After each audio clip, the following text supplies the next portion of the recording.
Now, the novel by Philip K. Dick, it was actually written in 1962. You took that premise for the first series. What ideas did you have for season 2 going into it?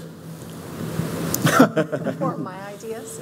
He obviously, at the end of season 1, had sort of set course with really orienting the audience to the expansiveness of this world. And season 2 was really to try and start doing some deep character dives. And that was really where the attention was mostly paid. Obviously, some is still being drawn liberally from the book, but there was a lot of originating territory that we had to discover. This is an extraordinarily realized world.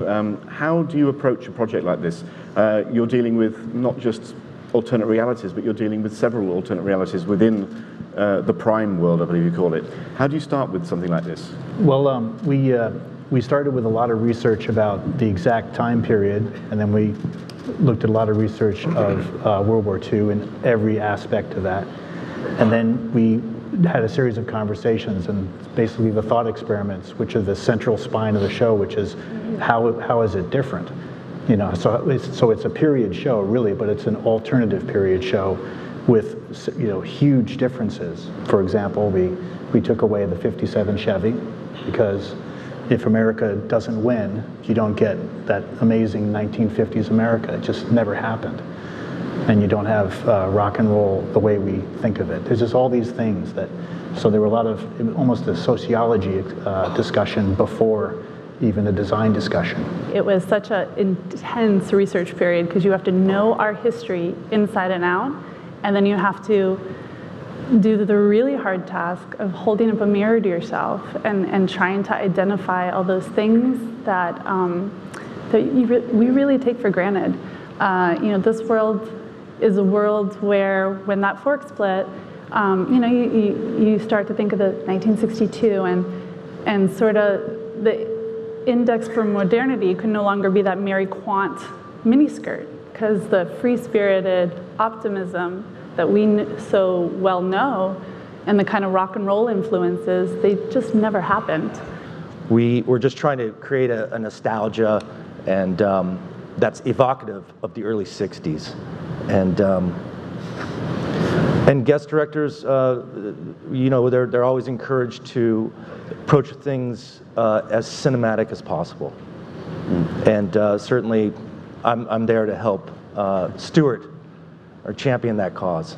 What's it like performing in a show like this? I mean, it seems very, very real to us. I mean, does it help having such amazing costume design, having such amazing production design? How does it help you play the parts that you're playing?